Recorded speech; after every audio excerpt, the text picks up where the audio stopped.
मेरे YouTube channel एस्ट्रोनेक्स्ट पर आपका स्वागत है। नमस्कार, मैं हूं नरेश कुमार। सबसे पहले सारे दर्शकों को नव वर्ष की शुभकामनाएं।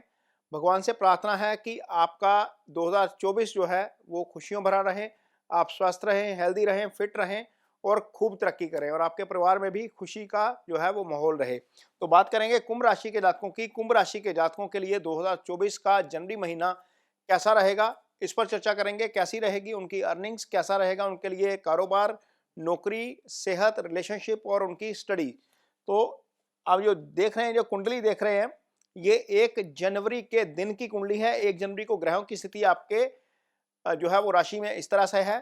शनि चूंकि चंद्रमा के ऊपर से गोचर कर रहे हैं, ये शनि की 7.5 का दूसरा फेस है।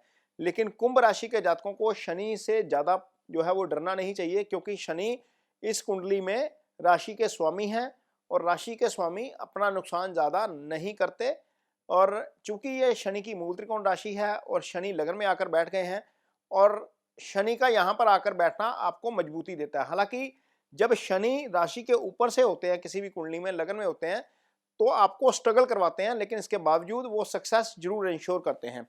अब राहु दूसरे भाव में है 1 जनवरी के दिन, गुरु तीसरे भाव में है। ये दोनों गोचर शुभ नहीं है, लगन के लिए शुभ नहीं है, लेकिन आपके लिए कैसे शुभ होंगे इसको भी बताएंगे। चंद्रमा सप्तम में है, ये ठीक है।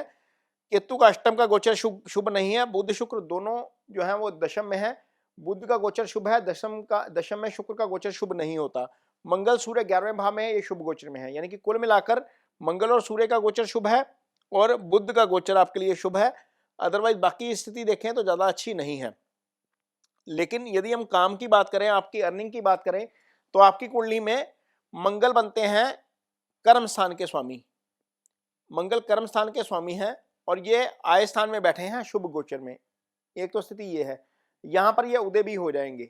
जब ये उदय हो जाएंगे तो इस भाव के फल जो है वो बड़ी जबरदस्त तरीके से करेंगे। आपको काम में वृद्धि होगी, आपकी जो है वो कारोबार जो है वो आगे बढ़ेगा। खास तौर पर 17 जनवरी जब से ये मंगल चेंज होंगे, उसके बाद चीजें आपके लिए काफी अच्छी हो जाएंगी, क्योंकि मंगल अस्त चल रहे हैं फिलहाल।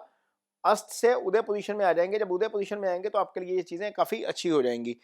इसके बाद ये भाव जो है धन का भाव है। यहां पर सूर्य का गोचर शुभ है और गुरु इस भाव को देख रहे हैं। गुरु आय भाव के कारक हैं, इसी भाव के स्वामी भी हैं, इस भाव के कारक भी हैं।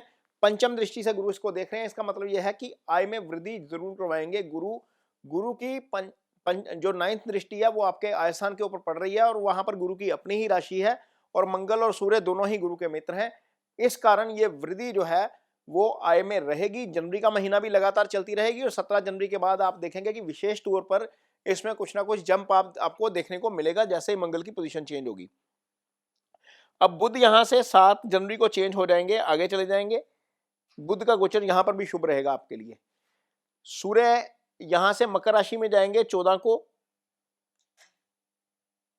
और शुक्र 18 को यहां पर आकर शुभ हो जाएंगे आपके लिए। तो ये चेंज भी होगा आपके लिए, ये कुछ चीजें चेंज भी हो जाएंगी। तो कर्म और आय के लिहाज से ये जो स्थिति है आपके लिए बेटर रहेगी, क्योंकि यहां पर मंगल बुध और शुक्र का योग रहेगा। मंगल यहां से चेंज नहीं होने जा रहे पूरा महीना।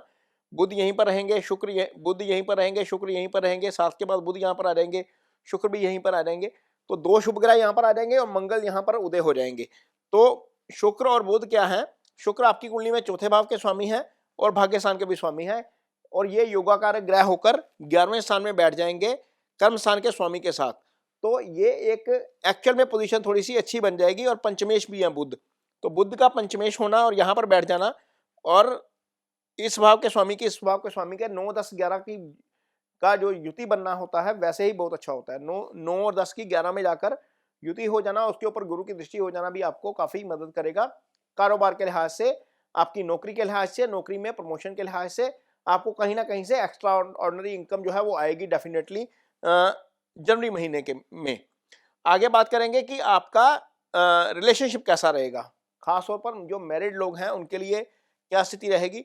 तो पंचम यहाँ सप्तम खाली है, सप्तम भाव के ऊपर कोई पाप प्रभाव नहीं आ रहा। यदि हम देखते हैं सिर्फ शनि देख रहे हैं, लेकिन शनि के अलावा गुरु की भी दृष्टि है, तो ये सप्तम बैलेंस हो गया एक तरीके से। तो निश्चित तौर पर आपके लिए जो मैरिड लोग हैं, जो जिनकी मैरिज हो चुकी है, उनके लिए समय ठीक है, ये बैलेंस स्थिति लग रही है। लेकिन इतना जरूर है कि आपके एंड से कोई ना कोई ओवर रिएक्शन जरूर हो सकता है। मैं ओवर रिएक्शन इसलिए बोल रहा हूं क्योंकि राहु दूसरे भाव में है, ये कुटुंब का भाव है, ये वाणी का भी भाव है, और मंगल की दृष्टि यहां पर जा रही है।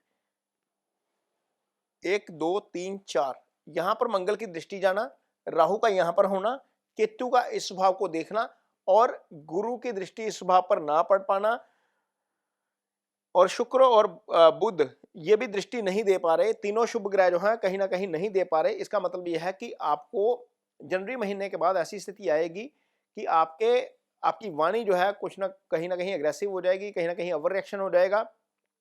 फिर उस ओवर रिएक्शन के चलते आपको नुकसान हो सकता है। जरूरी नहीं है कि आप पार्टनर के साथ हो, कुटुंब में, फैमिली में, परिवार में किसी के साथ भी हो सकता है आपके साथ ये। तो कोशिश करिए कि टेम्परामेंट को अपने बैलेंस रखिए, क्योंकि राहु वहां पर है और मंगल की दृष्टि है, तो दो पाप ग्रहों का प्रभाव दूसरे भाव पर आने के कारण वो भाव प्रभावित है, और वो धन का भी भाव होता है, वहां पर भी आपको थोड़ी बहुत हानि कर सकता है। ये जो इन्फ्लुएंस है, मेलेफिक इन्फ्लुएंस, जो पाप प्रभाव वहां पर पड़ रहा है। आगे देखेंगे आपकी कुंडली में पंचम स्थान, जो ऑलरेडी रिलेशनशिप में है किसी के साथ लेकिन शादी नहीं हुई, या जिनको लगता है कि कोई रिलेशन बनना चाहिए या किसी कोई लाइफ में आना चाहिए, तो उनके लिए यदि हम देखते हैं तो शुक्र मंगल बुध ये तीनों की दृष्टि पंचम के ऊपर पड़ रही है। पंचम निश्चल प्रेम का भाव है, तो अब मान के चलिए चंद्रमा यहां पर है 1 2 3 4 5, यानी कि रफली 15 दिन में, ये पहली जनवरी की कुंडली है, और 12 से 15 दिन के बीच बीच चंद्रमा यहां पर रहेंगे।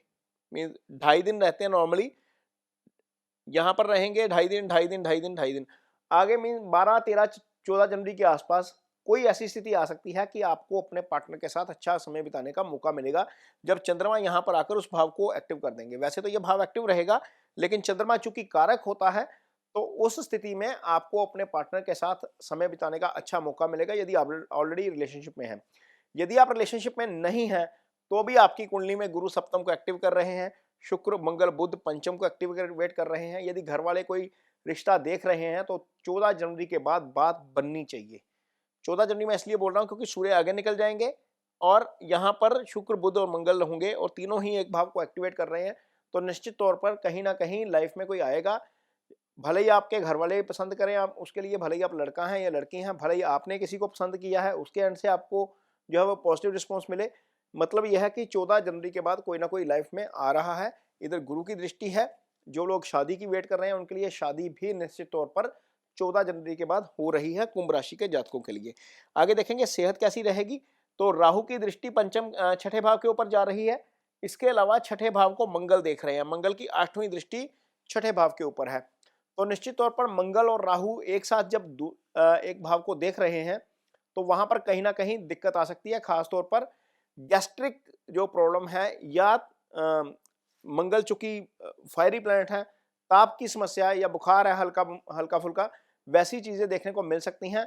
थोड़ा सा ध्यान रखना पड़ेगा, खासतौर पर 17 जनवरी के बाद जब मंगल उदय हो जाएंगे, पूरी पावर में आ जाएंगे, वहां पर छठे के ऊपर दृष्टि देंगे, तो हो सकता है कि वहां पर आपको थोड़ा बहुत हेल्थ इश्यू का सामना करना पड़े। लेकिन ये होगा 17 जनवरी के बाद, जब मंगल की दृष्टि रहेगी वहां पर, और वो उदय भी हो जाएंगे। बाकी यदि हम इस भाव को देखते हैं अष्टम को, तो यहाँ पर राहु केतु एक्सिस में आ गया ये भाव। ये सडन एक्सीडेंट दुर्घटना का भाव है, तो निश्चित तौर पर गाड़ी थोड़ा सा सावधानी से चलाइए, कहीं सीढ़ियाँ चढ़ते हैं उतरते हैं तो भी ध्यान रखिए। तो ये चीज़ें रहेंगी जनवरी महीने के बाद। बाकी स्टूडेंट्स के लिए समय अच्छा है, क्योंकि बुध पंचम को देख रहे हैं, पंचम हायर एजुकेशन का भाव है। इस भाव का स्वामी, चौथे भाव का स्वामी भी बुध के साथ है। ये बुध एकेडमिक एजुकेशन का भाव है, यहाँ से हम स्टडीज देखते हैं, वहाँ से हम हायर स्टडीज देखते हैं। गुरु की दृष्टि शुक्र और बुध दोनों के ऊपर है, तो निश्चित तौर पर स्टूडेंट्स के लिए जनवरी अच्छा रहने वाला है। खासतौर पर जब स्कूल खुलेंगे उसके बाद स्टूडेंट्स का मन जो है वो काफ़ी लगेगा पढ़ाई में। तो ये जनवरी महीने का राशिफल है कुंभ राशि के जातकों के लिए। ये वीडियो आपको कैसा लगा, इस पर कमेंट बॉक्स में अपनी राय जरूर दीजिए। यदि ये वीडियो अच्छा लगे तो उसे शेयर जरूर करिए, पेज को सब्सक्राइब जरूर करिए। इसके साथ ही मुझे दीजिए इजाजत, जाते जाते आपको एक बार फिर नववर्ष की शुभकामनाएं। नमस्कार।